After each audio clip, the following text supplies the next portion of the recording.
इंसाफ को इलेक्शन से बाहर रखकर कौन से इंसाफ के तकाजे पूरे होंगे? भाई मेरे, किसी भी सियासी जमात को आप इस सिस्टम से बाहर रखेंगे तो इंसाफ नहीं है, मगर आप दहशतगर्द को और सियासतदान को एक पलड़े में तोलेंगे तो ये भी इंसाफ नहीं है।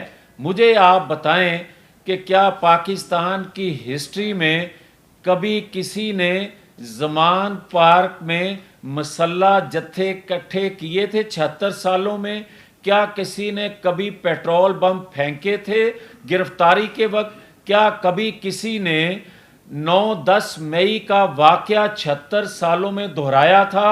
और क्या कभी किसी के लिए कांग्रेस के 60 मेंबर्स ने खतूत लिखे थे? क्या इसराइल ने कभी किसी पाकिस्तान के सियासतदान के लिए आवाज़ उठाई थी? क्या पाकिस्तान के अंदर अदारों के अंदर बगावत पे उकसाने के लिए कभी किसी ने मनसूबा बंदी की थी? अगर किसी एक और शख्स ने की थी तो उस पर भी पाबंदी लगनी चाहिए और इसको भी माफ़ी नहीं दी जानी चाहिए। देखें, जहाँ तक NRO को कहा जाता है, एक बदनाम ज़बाना लफ्ज़ के तौर पर लिया जाता है, मुझे ये बताए कोई नवाज़ शरीफ के जितने केसेस हैं, वो हत्यारा हाईजैकर से लेकर आज तक कोई एक केस अपने दिल पे हाथ रख कर कहें कि इंसाफ के तकाजे पूरे किए गए थे? अब आ जाएं इमरान खान के हवाले से, जो फॉरेन फंडिंग के हवाले से हम बात करते आए हैं पिछले 12 साल से, क्या वो फॉरेन फंडिंग जो है वो आज अपना असर दिखा नहीं रही? 9-10 मई को उसने अपना रंग दिखाया नहीं है।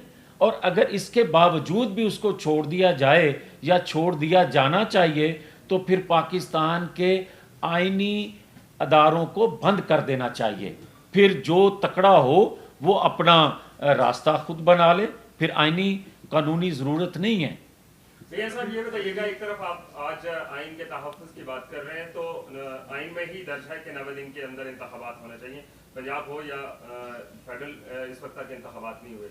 दूसरा सवाल, आज आपकी जो प्रेस कॉन्फ्रेंस है इसमें बहुत सारे पैगामात हैं, ये कोई एक ख़ास अदारा है, कोई ख़ास शख्स है जिसके लिए पैगाम आप दे रहे हैं? देखें, जहाँ तक आपका सवाल है आइन का, तो आइन कोई पासदारी में आइन कानून को का तकद्दस पामाल होने पे हम अपनी हुकूमतें गवाते आए हैं, ये हमारा माजी गवाह है।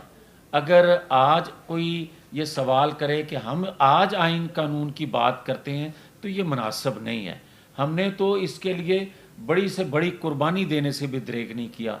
जहाँ तक आप 90 दिन के इलेक्शन की बात करते हैं तो फिर उस वक्त जो बंदयाल साहब थे उनसे ये पूछना चाहिए था कि पंजाब असेंबली में एक वोट कास्ट करने पे और जजमेंट और दूसरा का वोट डालने पे और दूसरी जजमेंट वही देने वाले थे।